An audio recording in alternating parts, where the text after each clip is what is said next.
Hello, everyone. Welcome to the Most Accurate Podcast. I am your host, Jennifer Akins, and I'm excited for today's show, as you guys can see, or unless you're just listening. But I have two really good and exciting guests today. The first is the former host of this podcast, who I miss his face dearly. This is the first time I think I've laid eyes on you, Brandon, since like January. But welcome to the show, Brandon. How you been? I've been good. Thank you so much. I miss you too, Jen. I've been enjoying my sabbatical or my retirement or whatever you want to call it from podcasting and content creation. I've my obsession has been focused on just watching as much baseball as I can right now. But I absolutely miss conversing and chatting and seeing you every week, Jen. So thank you so much for having me back. Absolutely. And then, of course, we have from Yahoo, we have Andy Behrens. Andy, he is, I don't know, I don't have a sheet of all the things he does, but everyone knows everything he does. He is the president of the Fantasy Sports Writers Association. I'm sure he's been trying to get rid of that for many years, but he's still there, head of the thing. I don't. It sounds like you want it. I don't. He's everything at Yahoo, both football and baseball. He is the face and voice you hear when you're in a Yahoo draft before it starts. I don't know if you're still doing that this year, but it's, I'm always, so he'll be there. Andy, welcome to the show. How are you? Thank you. I'm doing well. It's a pleasure to be here. Great to be here for the first show after Brandon's suspension has ended. That's awesome. glad I could be part of that. No, it's just that I always enjoy doing this podcast, whether it's you, whether it's Paulson. This is really fun. Happy to be here. Well, awesome. Well, this specific podcast today, we are doing if you guys can believe it, the 4th annual Festivus pod. I think it used to be in June. It's now in July. So I'm just going to call it Festivus in summer Festivus, whatever it is. This is the 4th time we're doing this, which is kind of crazy. It started out as an idea I had back in 2016 for a weekly podcast to vent our grievances of the week. Still think it's a great idea, but no one else seems to. So we're just going to do it for the summer, encompass everything that happened last year, so far this off season, that kind of thing. Before we get to that, though, we always kind of warm up discussing. I know in years past, I'll start with you, Andy. We always talk about your airing of the Chicago Bear grievances as your home team there. I'm guessing this is the first year you're not coming in with a list of grievances. Yeah, who could possibly find a grievance? Certainly not me. Yeah, I feel like, you're already seeing it around the rest of the NFC, right? We're talking Brandon Ayuk trades because teams know that their window has closed and they need to start thinking, 10 years down the road, because the Caleb Williams era is upon us, and the Bears are pretty much going to run the conference for the next decade or so, right? Like it should be that simple. But for real, this is obviously the Bears have recycled a bunch of maybe we should get excited about him kind of quarterbacks. And this is the first time that I feel like I really have a high level of confidence, and there's full buy-in from everybody in the franchise on down. And we've rarely seen a team, how often do you see a number 1 overall pick quarterback walk into a turnkey offense like this? Never. Right? Where that's not the way it works. This is not the Bryce Young story, right? This is not the Trevor Lawrence story. This is not how it normally goes. So this is a super rare set of circumstances. I'm a big believer in the player. I'm excited. These are good days. Yeah, I'm excited for you guys. I have no specific dog in the fight there for the Bears or the NFC North. But I'll also say, the worst thing, people last year were it's a common thing to say to your Bears fan friend that, oh man, can you believe the Packers found another guy, right? Like now Jordan Love is going to be the next in this line from Favre and Rodgers and whatnot. The painful thing about that quarterback situation, the Green Bay quarterback situation, hasn't necessarily been that they've had star quarterbacks or Hall of Fame bound quarterbacks. The issue has been on the Bears side, right? It's been the incredible gap in talent between when Rodgers was there, it was Trubisky, it was Cutler, right? When Favre was there, it was, it never got better than Rex Grossman and Kyle Orton. That's been the terrible thing, is that we've never had a guy who can match what they have. And now I feel like maybe. Normally with the Bears, you can at least point to a grievance about a terrible midseason trade. But this time, Montez Sweat was phenomenal for them. Right. It was a perfect trade for them. It kind of shut me up too, because I was like, oh man, I don't know what we're doing here. Was that really necessary? Was giving up anything really? And then, you know, he was great. He is great. so I don't like they, you know, I guess I still have the Claypool trade. I could still complain about the Claypool trade, but I think that's a forever. And I think it's funny that now people are all of a sudden back on the train. I've seen some Claypool tweets heading into the season. Like, are we really going to do this again? With him? He must have been featured on the airing of Grievances show like 3 years ago, right? Like he's probably a multiple time Grievance nominee. I think he may be. Well, speaking of a bad carousel of quarterbacks, when you have someone really good on the other side, Brandon and I both root for the Miami Dolphins, who went through many years of Tom Brady with, you know, an array of Fiedler and all the other quarterbacks that we had to deal with in Miami. Brandon, how are you? And you're wearing your hat, which is fantastic. How are you feeling about the Dolphins heading into 2024? I tried really hard to find grievances because I'm going to be honest, I'm in a pretty good place with the Dolphins. They lost a lot of defensive talent this offseason, but overall, I think they replaced them with some pretty like low cost guys. Like they came in, you know, they've got a couple decent players, Jonnu Smith, Jordan Poyer, they brought in. Like those are guys that can play and that can help them. So I'm pretty happy. I think if I have to do some gripes, I want them to just extend Tua. I understand that it's a lot of money, but Tua's easily the best quarterback we've had since Marino. It took us 20 years to find Tua. And what we're seeing with these quarterback deals is mid-deal, they become well below market. So like extend him now, get that done and over with. Tua seems like someone who, if you rally behind him, he responds well to that so far. Give him that contract. Don't go into next year and start thinking about like, oh, we're going to tag him next year and then we're going to do this and that and just throw that off. Just extend him now. So I'd like that done. And then I guess in the draft, I'm not opposed to them going pass rusher, but they did take Chop Robinson, the guy that I had bust written on. So he was like the one first rounder that I was like, this guy's probably a bust. And nothing against Chop Robinson. I get the athleticism, but we've just, so I don't watch as much college football as I used to. So my draft takes tend to be narrative based, tend to be like, oh, I've seen this before because I'm in my 40s and there's no new prospect. So, you know, we've seen the guy who is an athletic freak and should get sacks and then didn't get sacks in college. And that guy doesn't get sacks in the pros either. It's just the way it works. So wasn't thrilled with that. I like Darius Robinson, the tweener pass rusher, defensive tackle Arizona got. Graham Barton, the center from Duke. Those guys would have been great, but I'm not going to quibble. They needed a pass rusher. They've got, they added a bunch of players to help mitigate Jalen Phillips and Bradley Chubb being hurt. So I guess those are my two gripes, but overall pretty psyched about the Dolphins, Jen. Yeah, I'm kind of excited too. I was just on this podcast with Thomas Emmerich. I don't know if you guys have ever done his podcast. It's called Remember the Game. And you basically pick any game from the past and we kind of go through it. And it was really difficult for me to hone in on one because I'm old as well. I've been a fan for a very long time, but we ended up doing week 1 of 1999, which was the Dolphins at Broncos Monday night. It was the Monday night football game, week 1, right after they won the Super Bowl when John Elway rode off into the sunset, but the Dolphins won here in the Mile High City. It was a fantastic game. I was there in the crowd. But it was funny to go down memory lane with just all that kind of stuff going over. I mean, it was Marino, Elway. I mean, Elway wasn't there. It was actually Brian Griese's first game, but anyway, I don't know. It kind of reinvigorated. And then I actually was just in Florida last weekend. So had a lot of discussions about Tua. That was the hot topic at the July 4th barbecue, at my family barbecue. So when you started talking about Tua, I was like, because I had there was a lot of conversation between the cousins and everyone about mixed emotions. On some people are with you that they should extend him. Some people are over it and want to move on, which I was like, do you remember what it was like 5 years ago? I mean, come on, people. But yeah. All right, let's get to the topic at hand. Actually, before we start on our actual grievances, I'm thinking maybe one year we need to add the feats of strength, right? I mean, if we're doing a Festivus pod, I don't know what the feats of strength would be, but that is one of the, Costanza, the feats of strength. I don't know. We'll think about it for next year on what those could possibly be. Can I just defer and say Andy wins this one because my 5-year-old, I did something to my back last night, and I think the feats of strength. I'm just gonna go on the IL, and Andy wins the feats of strength. What am I? What about me? I can't take I thought Andy. You were hosting. Does the host get to do the feats of strength? In that case, we don't have a chance, Andy. I'm sorry. I'm in the mix. Let the record show that I did not write you off, Jen. That was Thank you. I appreciate that. No, I know Brandon wouldn't either. He knows better. So yeah.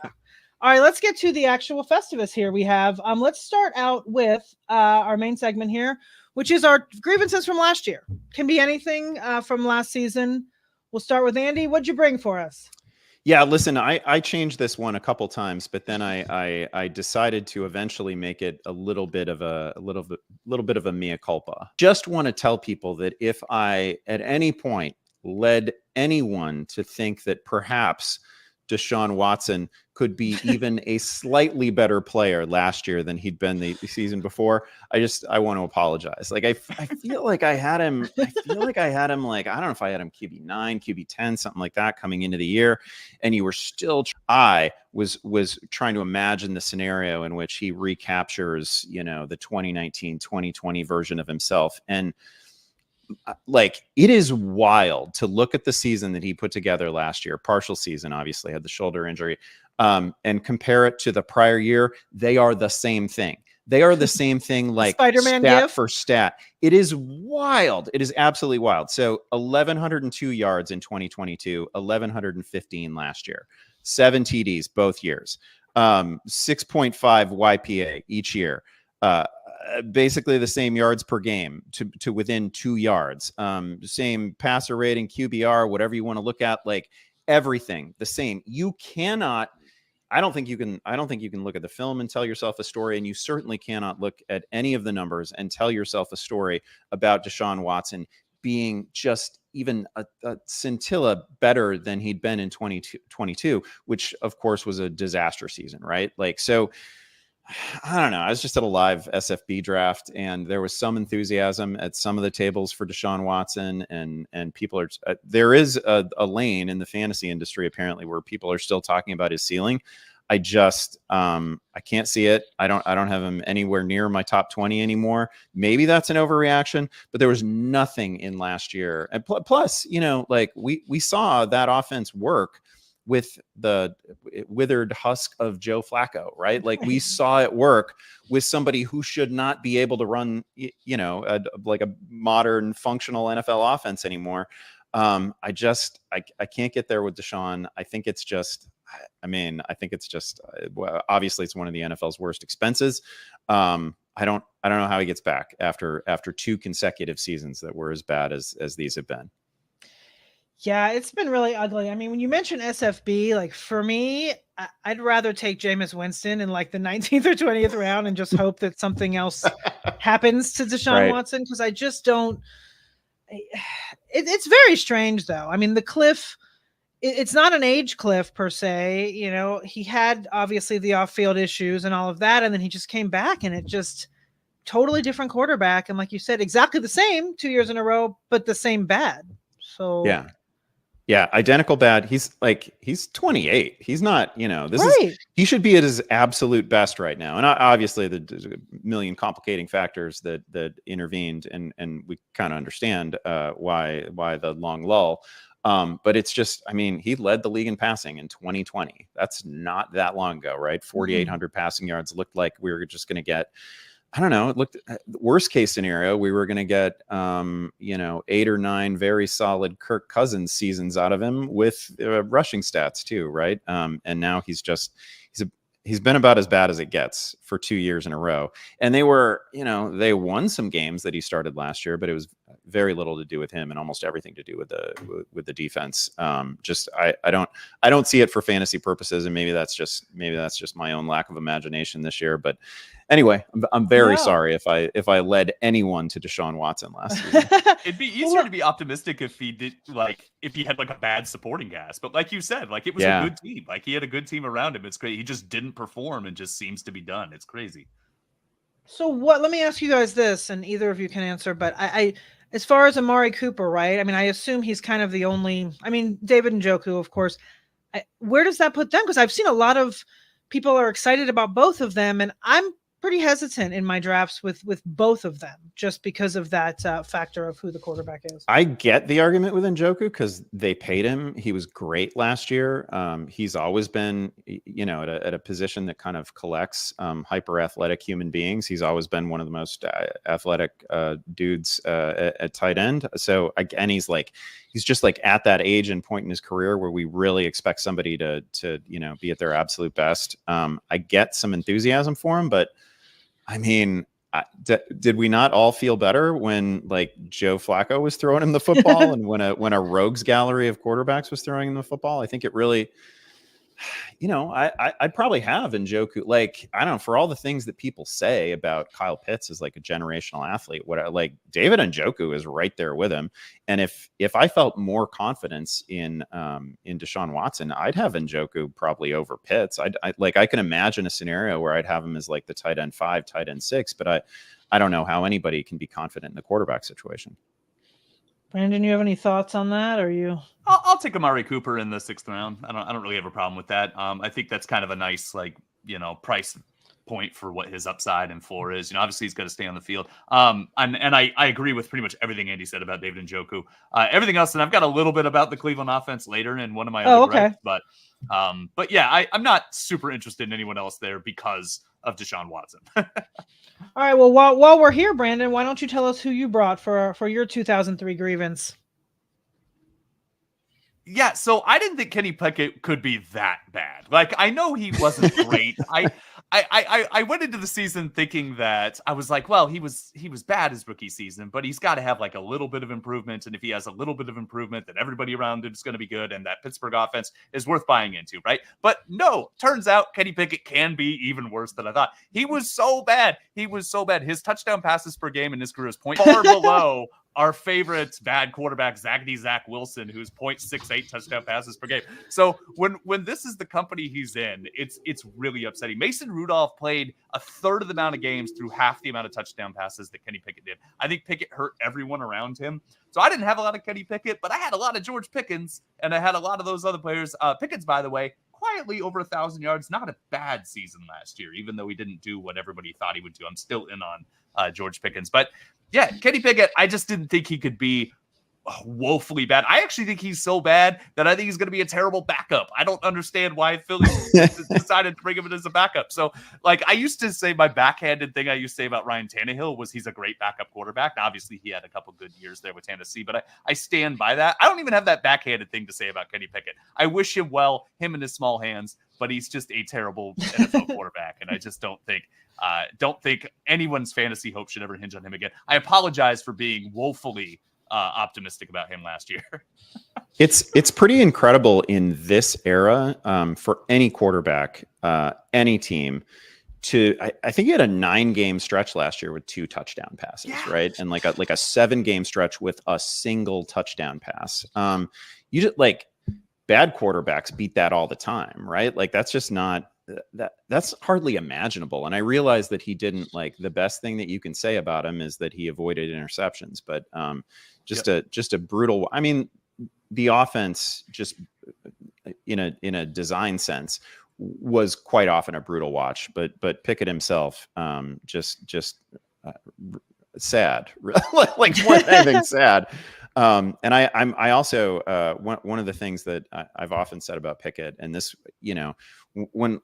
when I scout players like I'm some big film head or whatever, but like, I'll do a little bit of film work on the buzziest players coming into the draft each year. And I do distinctly remember, because of course Pickett was like, older prospect who popped and had a huge season in his final collegiate season and had really not done a whole lot to that point to put himself on anyone's radar.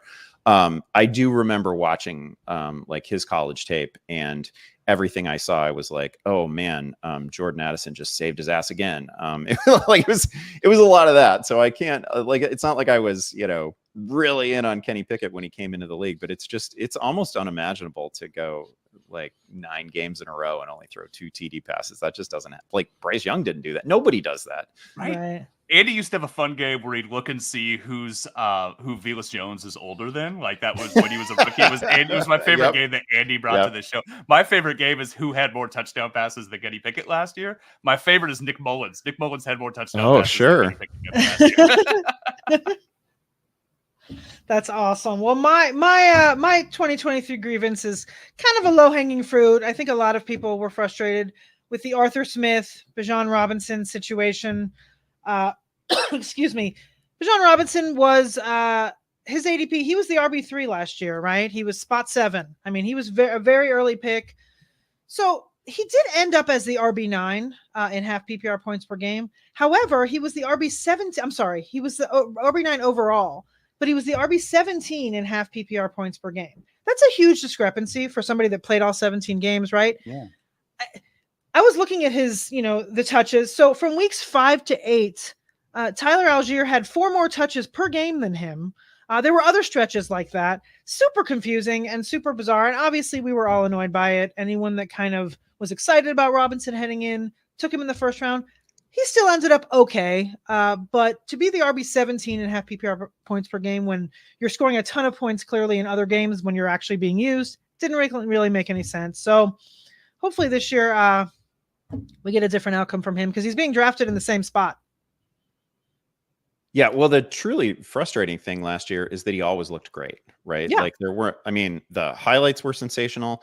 Just the standard issue, like play to play, was fantastic. Like this is one of those like no fault of his own situations. This was just almost purely on Arthur Smith and the idea that we had to get Jonnu Smith involved at the goal line, that we had to get CPAT involved, but like it's common for a team to use a player like Algier as a goal line threat, but it's all the other weird pieces that they threw in when they got inside the 5 that was really frustrating.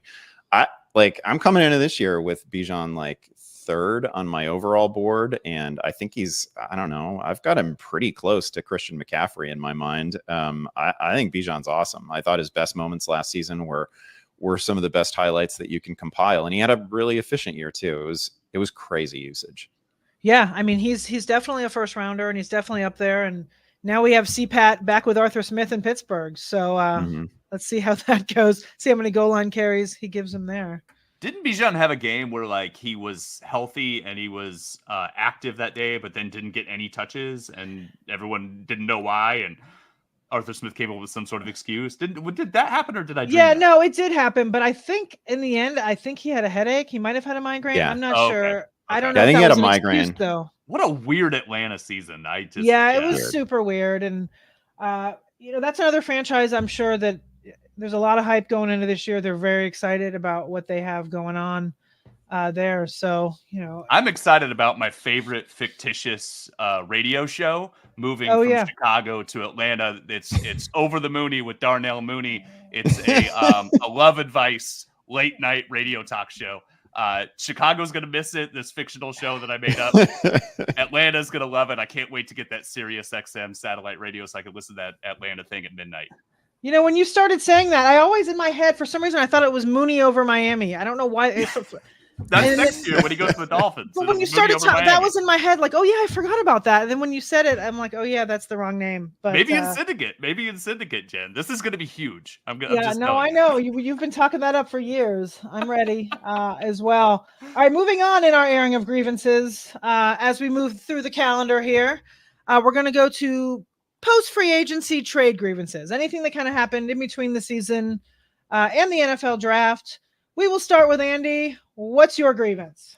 Yeah, I'm not going to I won't say that the Chargers haven't done anything for Justin Herbert, because they clearly have. But I do think that they've done the very least, right? If you just go through like the offseason subtractions and additions for that team, they lose Mike Williams. We saw that coming, but they lose Keenan Allen, which maybe didn't have to happen. They lose Austin Eckler. They lose Gerald Everett. They replace those names with the combo platter from Baltimore, right? Gus Edwards and J.K. Dobbins. DJ Chark is coming in. Will Dissly is coming in. Obviously, the draft grievances will be a separate topic, but I could lump those in here as well because it's all one big offseason for the Chargers, right? Like they They took an offensive lineman, which is in, with the 5th overall pick, right? Which a favor to Justin Herbert, I guess. They called him a weapon immediately, but in so doing, they also pass on Malik Neighbors, they pass on Brock Bowers, they pass on Adunze, some clear playmakers there.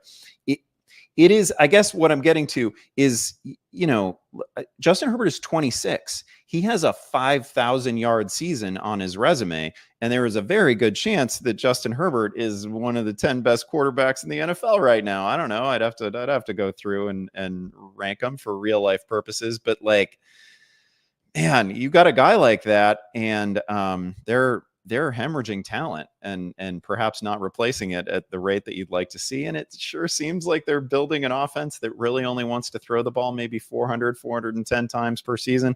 This is not what I would be doing with Justin Herbert. And I've buried him in my quarterback ranks. Like he's down there near, through no fault of his own, he's down there near like Deshaun Watson for me. I've got him outside the top 20. I've seen him at like QB 12 on some platforms, and I don't know how anybody gets there. The thing is like you said, if they're clearly going to be more run heavy this year. I mean, that's the way the coaching staff projects and all of that. But yet, like you said, they bring in the combo like there were a lot of really good free agent running backs that you think they would have gone after. And they bring in, Gus Bus and DK Dobbins. It doesn't make a ton of sense to me. I absolutely agree with you about the Chargers. I would be fuming. I'm sure Justin Herbert in the comfort of his own home is not very happy right now with what he has to work with. Like whatever you think of some of the other young quarterbacks around the league, right? Like we started off with the Bears and what the Bears have surrounded Caleb Williams with, but like look at what the Titans are doing for Will Levis and what the Panthers are trying to do with Bryce Young. And there's just like, you can go around the league and you see teams building really nice ecosystems around their young quarterbacks. And here we have like I don't know, again, Justin Herbert has a 5,000 yard season to his credit. He has been great in the NFL, and we're just doing the very least for him. Yeah, and even the Joe Alt pick, right? Like, which is a great offensive lineman. I mean, he projects as a left tackle. They've got Rashawn Slater. I don't know why you don't move down in the draft board. And I mean, this was a draft ripe with phenomenal right tackle prospects and guys that can play right away. I don't know why you don't move down the board, get you another receiver, get you a pass rusher, get you somebody else that'll help this team right away, and then get a right tackle later. Malik Neighbors would have been phenomenal, like you said. And Ladd McConkey, I like Ladd McConkey in the second round. I think he's a good player at Jen, but go Bulldogs, right? But unbelievable to me. I have a Chargers question for you, Andy. In the dynasty circles, everyone's starting to talk about 6th rounder Kamani Vidal from Troy. Is there any buzz to that? Do you think that he could push those Baltimore backs?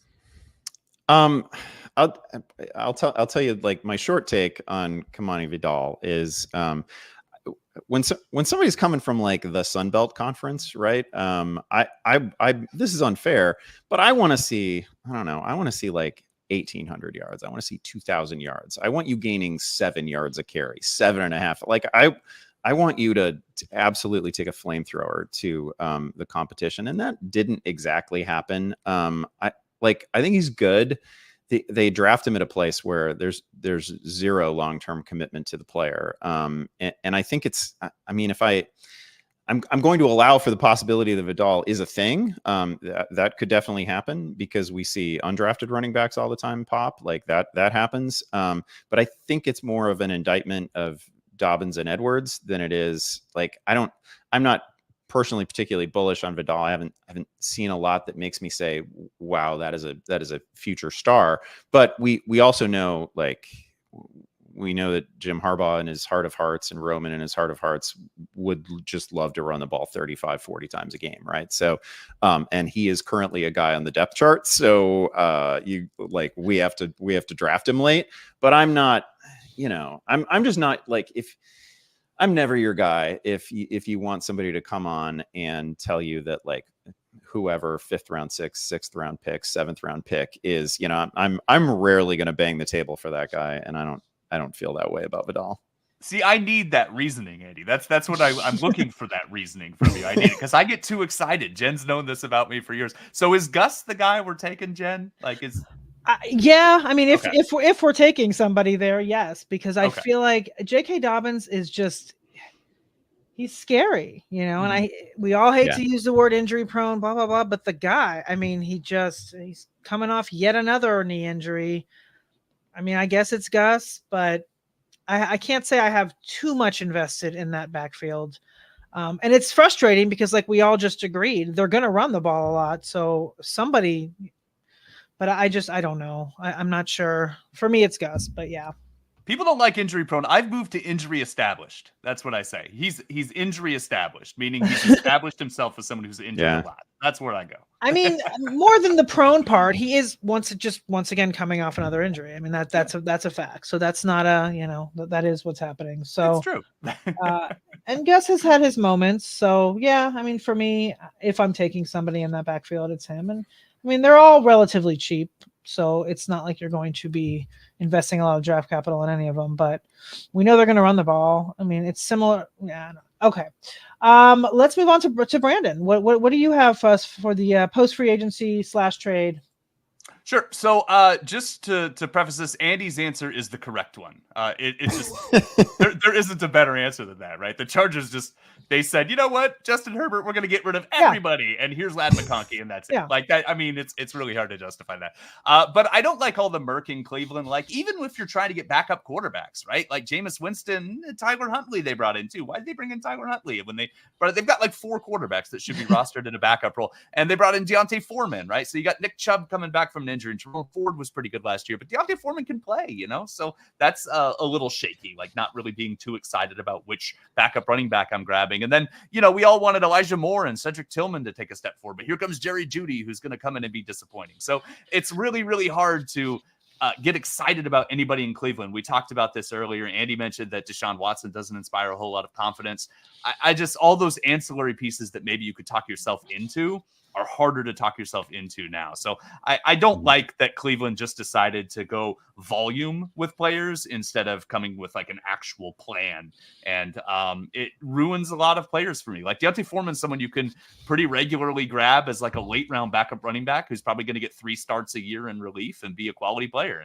And we're not going to get that. Can I put him in Indianapolis? Let's put him in Indianapolis. He can back up Jonathan Taylor and just provide that. But that's my gripe. It's since the Chargers is the correct answer, I'm going with Cleveland Merc.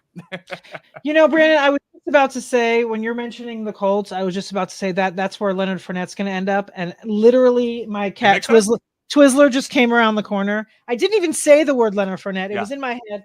Andy, if you don't know, my cat has something with Leonard Fournette, and it was in my brain, and he just came around the corner, and I haven't seen him all day. Twizzler, longtime Leonard Fournette stan. It's true. My cat is a longtime Lenny fan. But yeah, so I don't know. Lenny may end up in the Colts, or he may end up in Cleveland to murk it up even more, so they could have a 5 running back room to start us off. I don't know. Well, I brought kind of a different. I brought Deontay Johnson to the table here. I'm just frustrated. Like, I understand what they're trying to do there. Like Andy said earlier, they're trying to build around Bryce Young, all of that. I'm just bummed that that's where Deontay Johnson ended up. Like, he just can't catch a break in the bad quarterback, bad offense department. He's just such a good separator. And, okay, he's clearly going to be the wide receiver 1. We get it. But he has like the lowest possible floor of any high volume receiver. I'm frustrated because of where he is. The thing is, the one good thing about him is he's cheap, right? He's wide receiver 38 right now in Yahoo drafts. He's wide receiver 44 in Underdog. Like, he's affordable. I get it. But I just want for him, like, as a human, to have a better experience in the NFL. I'm just frustrated that that's where he landed. You can also look around the league and see some of the more high-powered offenses that were clearly looking to add receiving help and receiving depth, right? Like the Chiefs loading up a little bit. They're never going to be as bad as they were in the receiving core last year, for the foreseeable future. The Jets presumably still looking, all these much better offenses. I do think that Carolina is doing some things for their young quarterback. Yeah. That is good. We saw Adam Thielen have, we all thought he was dust. And then just on volume alone was pretty good, at least for half of last season. And it's really easy to imagine Deontay Johnson doing that over a full season, right? Because he is sort of a just off the snap of the football instant separator, really, really good player. But hard to believe that there's not an offense out there that could absolutely maximize him. And this is pretty clearly not it. No, he would have been nice on the Bills too. I mean, let's be real. That would not have been a bad place for him. But yeah, just a little frustrating. I mean, the good news, like we said, he's very cheap, so you can add him as your wide receiver 3-4, whatever, and he may pop like Thielen did last year and get in the end zone a bunch, which would be refreshing. Because remember, was that 2 years ago when he had like one touchdown? Or was that last year? No, yeah. When we started to actually think of him as a touchdown challenged player. yeah, exactly. Yeah. All right, let's move here. We're going to move to the actual NFL draft. Kind of our grievances of what happened there. Lots of interesting things happened in the draft. And Andy, looking at the sheet, what you're bringing was probably the most controversial and shocking moment of the draft. Let's hear your draft grievance. Yeah, originally what I had in the doc was actually I was just going to do part 2 on Justin Herbert and what they didn't do for him, and then I recognized that none of us had selected what was clearly the most shocking moment, which was Michael Penix to Atlanta at 8. It is, I don't know, in the years that I've been doing this and covering drafts, I think it's the wildest thing I've ever seen. 8. They had the 8th pick. They had already invested $100 million guaranteed in Kirk Cousins. So I think once you do that, I mean, I don't know. I don't need to go through all the arguments that, everybody laid out a couple months ago, but clearly once you go that all in on Kirk Cousins, you're playing for right now. You're playing for this moment. They had a pretty good offense. They had a lot of great players still on the table. They had, they could have taken a Dunze. That would have been a hell of a fit. They have clear needs defensively, and literally every edge rusher, every defensive lineman was still on the board when they picked, and they went Michael Penix, who, if things go well for them, is not going to play for 3 years, 2 years. I cannot explain it. I can't justify it. Like I heard all the folks trying to justify it with like a Jordan Love take, but I don't know how you get there. I don't even know how Packers fans get there on the Jordan Love pick still, right? Because they had the frickin' league MVP at quarterback, and they lost a couple of 1-score playoff games because they lacked a playmaker.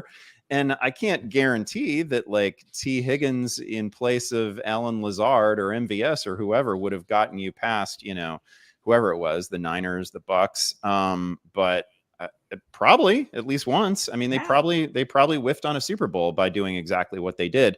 And then for another team to look at that and say, oh yeah, that's for us. That's crazy.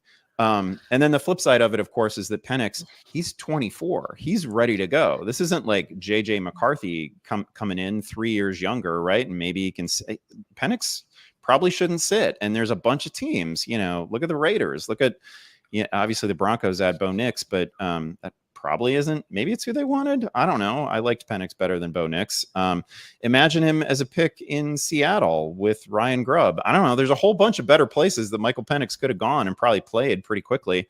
He didn't go to any of those. And if things go well, he's not going to play for Atlanta. And if things, the only scenario in which Michael Penix sees the field is a catastrophic scenario for the Falcons. I don't know how we got here.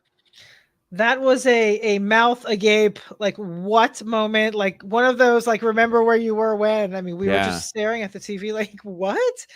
That was one of the fun times actually for Twitter. I will say that when times like that, where it's just like, what? That was crazy. I'm glad you ended up switching yours and going with that. Cause I don't know, that never crossed my mind cause I was going from more of a fantasy standpoint, but that was clearly a crazy, that needed to be discussed in the airing of grievances. Brandon, and it's not like Penix is a can't miss prospect, right? Like you can argue the Jordan Love thing, like they took him like I'm actually with you on Jordan Love. I think they should have taken T. Higgins or somebody else, but at least you could be like, oh, well, he's a ton of talent. He's value at that point on the board, or way back when they took Aaron Rodgers and were criticized for that. He fell way down the draft board. Like Aaron Rodgers was projected to be a top 5 pick, fell into the 20s. Green Bay was like, well, we've got to take him. I get that. That's not the case with Penix. Penix was kind of a fringe first round grade, who was brought up probably because of the position he plays. And so, yeah, 1,000%, Andy. I mean, yeah, I don't even mean it as like a knock on Jordan Love. Obviously, if I were a Packers fan, I'd be rallying to Jordan Love and I'd be like, yeah, that was the right pick. Of course. That's my guy.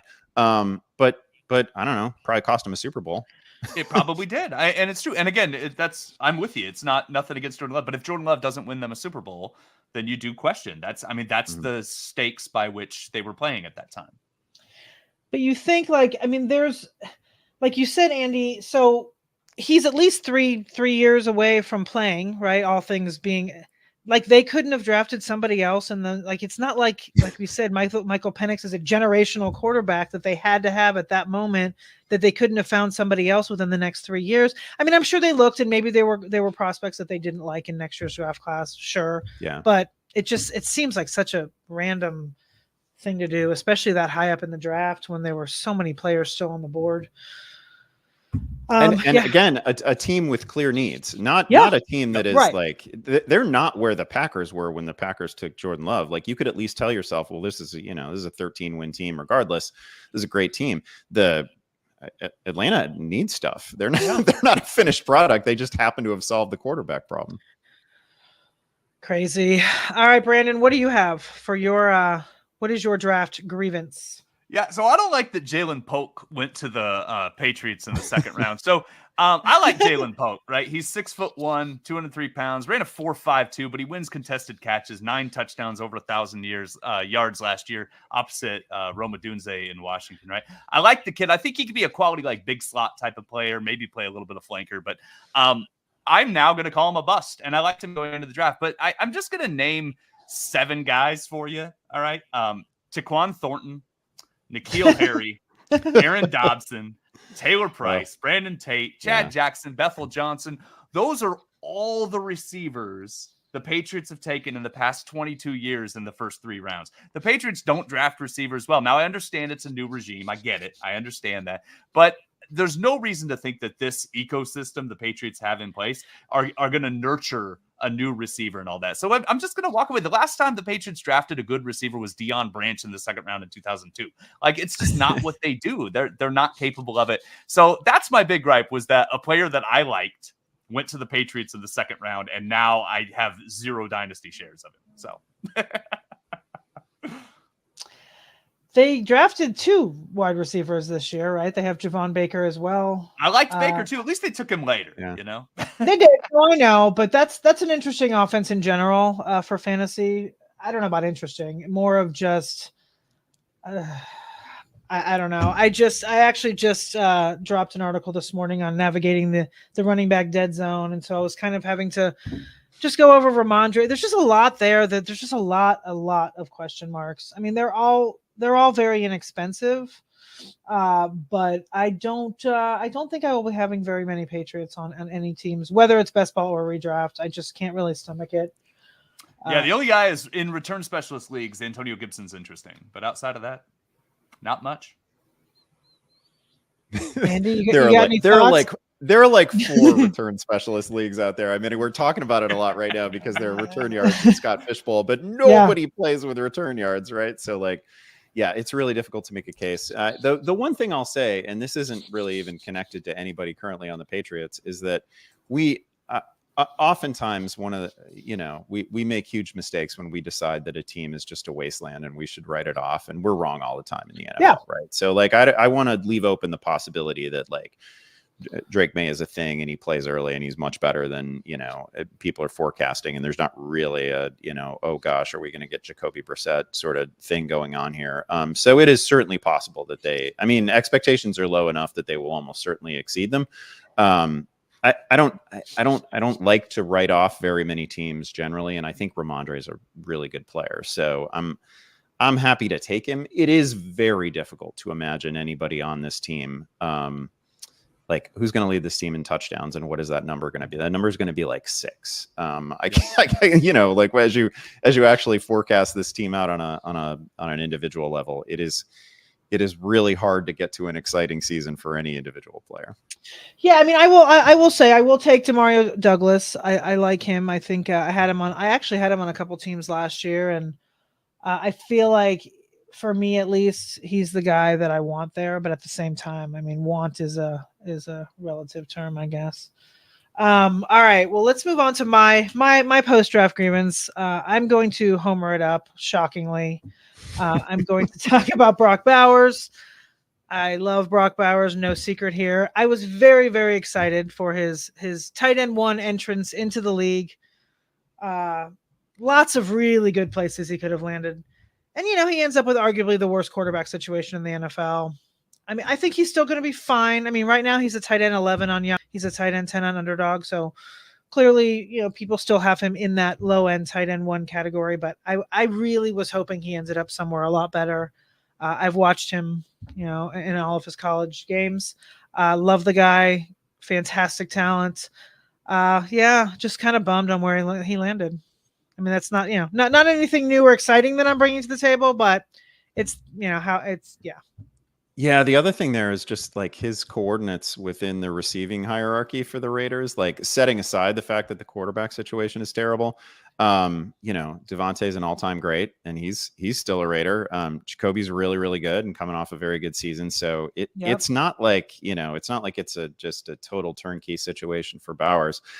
And it's happening at a time when, like the past few seasons, I don't want to go so far as to say that the rules are necessarily changing for tight ends, but we are seeing a lot more tight ends like pop as rookies, as second-year players. Obviously, Laporta was great last year. Ferguson, good really early in his career. McBride, good like second year. Like we're seeing very young players at this spot who are doing a little bit more in the league than we ever used to expect them to. And Bowers, just as a prospect, better than all of them, right? So like in the right situation, and there were plenty of right situations available. That's the other thing, right? Like here's another name that was linked to the Chargers at various points. I mean, if that happens, now I can tell myself a story about how it's going to be okay for Justin Herbert because he's got Brock to throw to. But no, it didn't land in any of those spots. No, yeah, it was a bummer for sure. And they took a tight end on day 2 yesterday or last year. So like, there's that. There's that too. They have Michael Mayer. All right, let's move to the current fantasy landscape here. Andy, what do you have for us for your current grievance?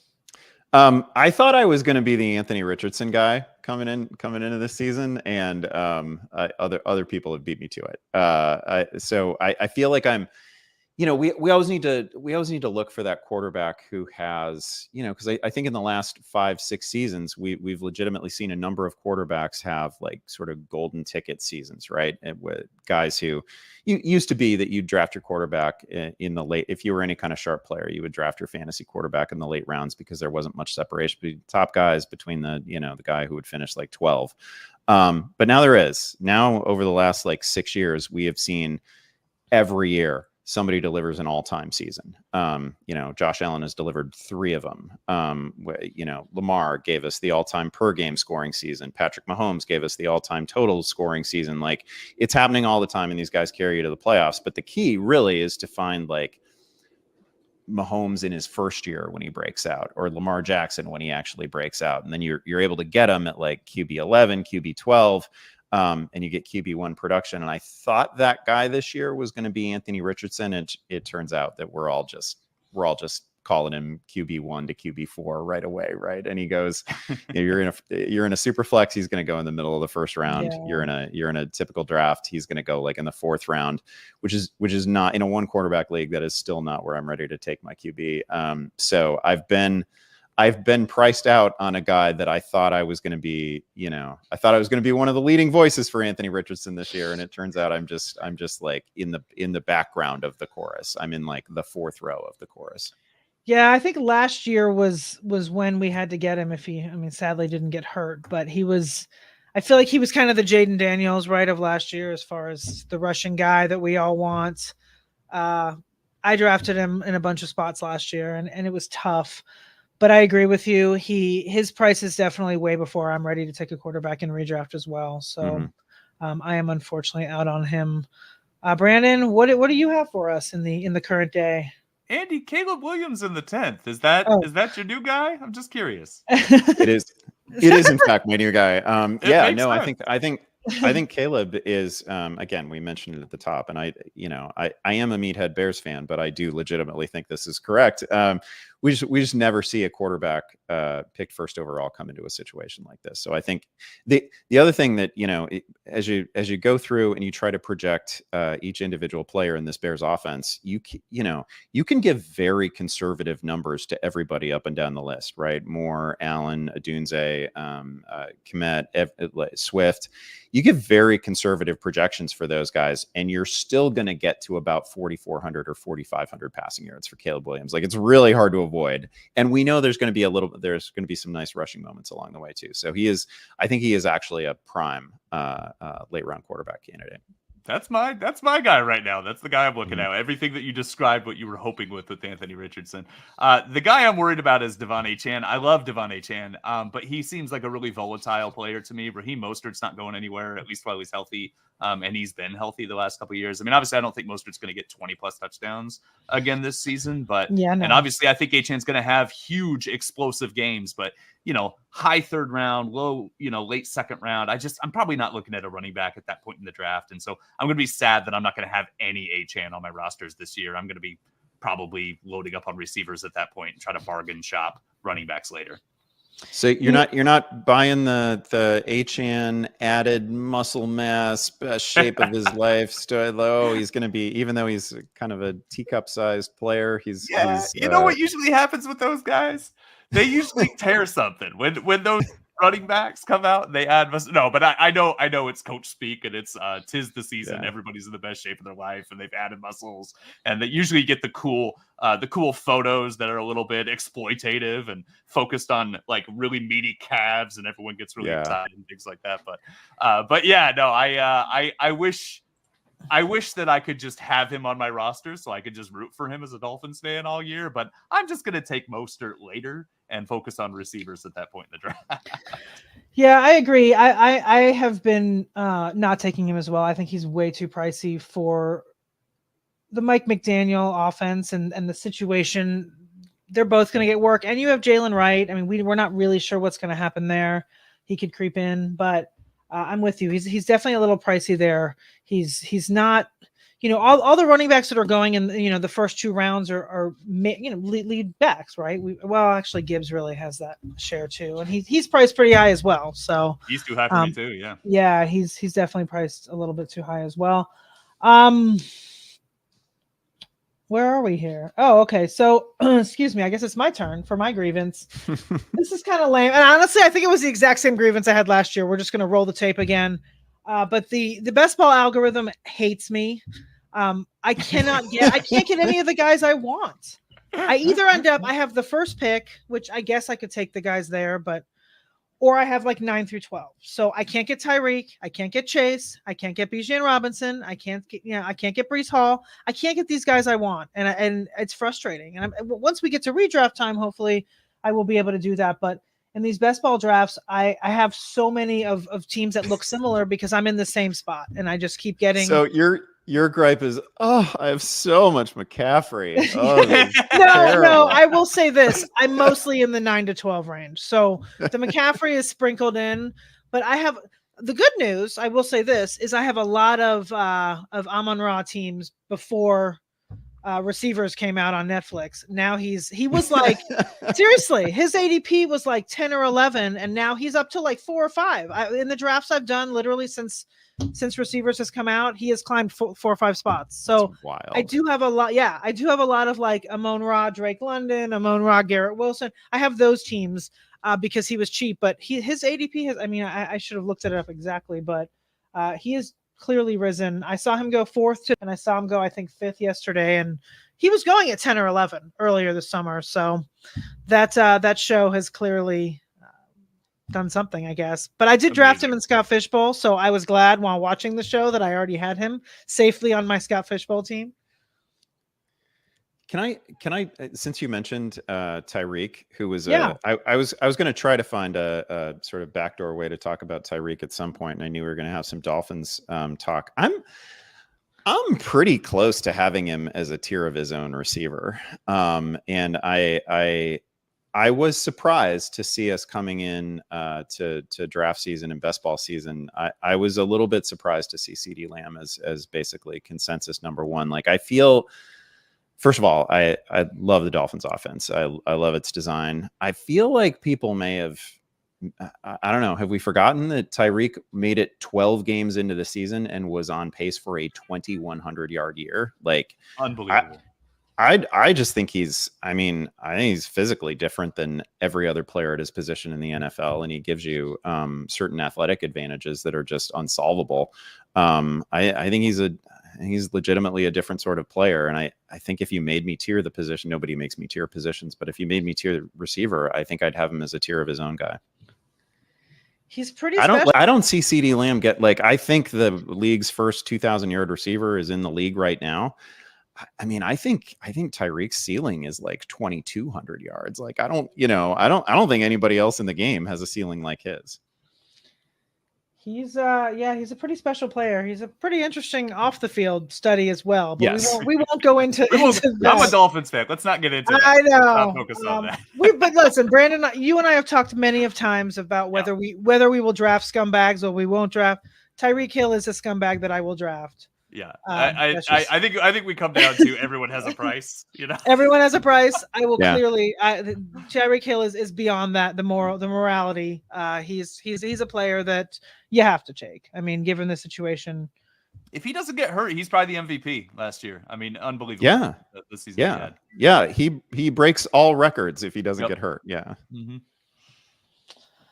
I'm glad you brought that up, actually, because I had someone ask me the other day about CeeDee Lamb, and I was getting into that same discussion. So I'm glad you brought that to the mix there. All right, we're moving to the next one here because we're coming up against it. We've got ADPs that don't make sense. Andy, who do you have this year that you think is? And I want to hold on before we go. Before we get to this, I do want to point out I was looking at last year's notes, and I do want to say that your point on this. You were very upset of the fact that Dalton Kincaid was being drafted over Sam Laporta, and you were 1,000% correct. So I do want to give you your flowers there. Excellent. Your ADP grievance was 1,000% on point. All right, go ahead. What do you got for this year?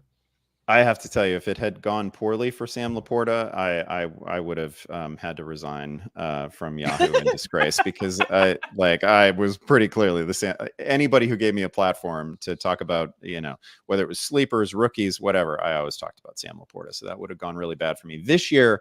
I think that Isaiah Pacheco, where he's going, late third, early fourth round, I think that's absolute theft. I think it's way too late. I personally have him, I never have to take him here, but on my board, he's a first rounder. He, along with Derrick Henry, I think Isaiah Pacheco is a very strong candidate to lead the league in touchdowns. And I thought we all liked him. I thought we all liked his story. We all like his rushing style. He's obviously athletically is tremendous. He's got crazy speed. He was a huge offseason winner. They didn't bring in anybody who's going to compete with Isaiah Pacheco. He's great, whatever. Maybe the rugby guy somehow. I don't know. I think he's a special teamer. That's what I think. Yeah, that's McKinnon's gone, so that frees it up a little more. And part of the reason for that is that Pacheco proved pretty emphatically last year he's a pretty good receiving threat. Yeah, he caught almost everything that came his way. Finished with 44 catches on less than 50 targets. Just an absolutely wonderful player. Only gave us, I think it was 14 games last year, still scored 9 touchdowns. That team looks so much better to me offensively than they did last year.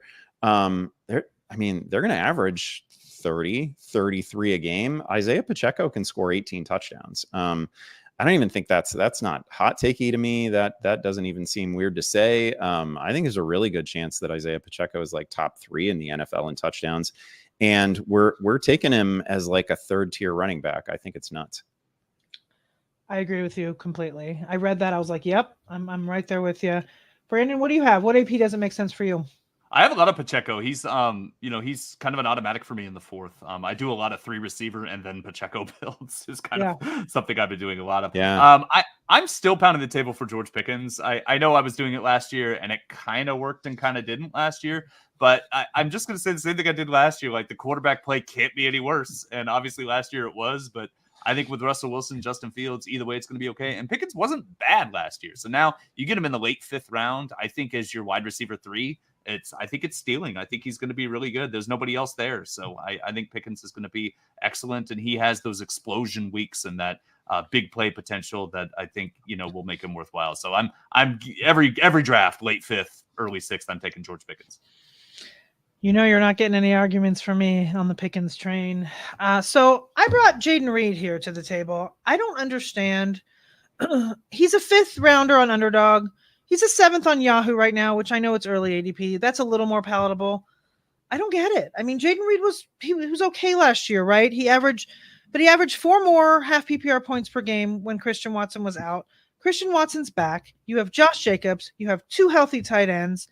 I just don't understand why we're taking him in the 5th. I don't know. If either of you are Jayden Reed fans, tell me why I'm wrong. I'm a big Jayden Reed fan. I think the issue here though is that they have and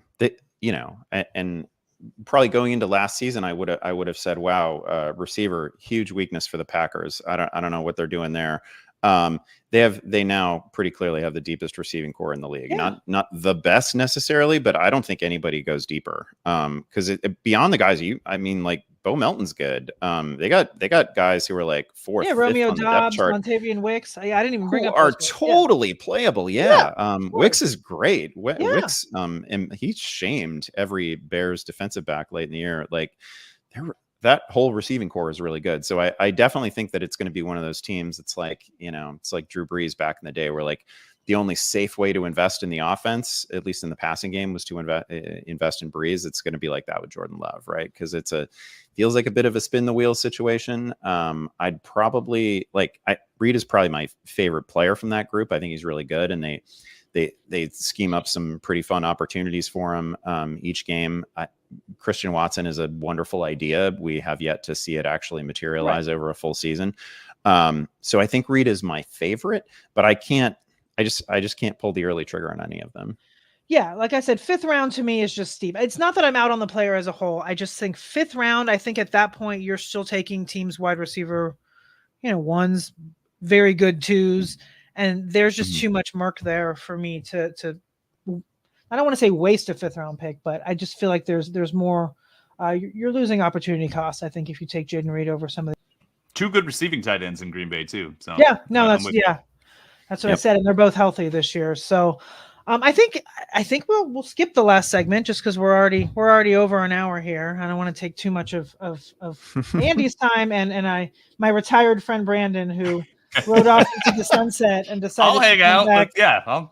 Give me. Let's do another hour. I could just complain about stuff for another hour. I'm good. Well, I want to thank you guys for being here, both of you, as usual. I can't believe this is the fourth annual Summer Festivus pod.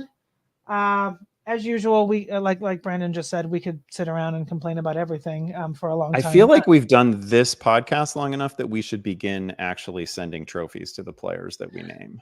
Oh, I don't hate that. Absolutely all right, brilliant. I'll work that up along with some sort of feats of strength situation that we have for next year, so we can train ahead of time and get ready for whatever that may be. Excellent. Everyone out there, if you're not following Andy on Twitter, Andy Behrens. Brandon, still 2 guys. Brandon, don't follow Andy Brandon on Twitter. I've got plugs. Can I do my plug? Okay, plug anything you want to plug. So read everything Jen does because she's amazing. Andy's regular baseball waiver wire article on Yahoo is my favorite thing. I love it because fantasy baseball is super fun. Also, tell someone whose work you liked that you liked it because Twitter is otherwise a toxic place. So I'd like that. And go check out Derek Klassen at Reception Perception. I barely know Derek, but his stuff is great. So check his stuff out too. Those are my plugs today. Sounds good. Andy, what would you like to plug to the folks? Oh man, now I feel like I shouldn't be plugging my own stuff. Plug you, Andy. Plug you. Plug you. It'd be a great favor if people would listen to the Yahoo Fantasy Football Forecast, our podcast. Especially now that we've cleared the Major League All-Star break, we're going to come roaring back with a lot of football content. I will be primarily football focused, and I gotta tell you, Brandon, I kind of can't wait to put baseball content in the rear view. I understand. It's punishing. Well, thank you guys for coming. Thank everybody for listening. Have a great rest of the day, and we'll gear up here. I think training camps are already underway somewhere. So good stuff ahead on the horizon. Everyone take care.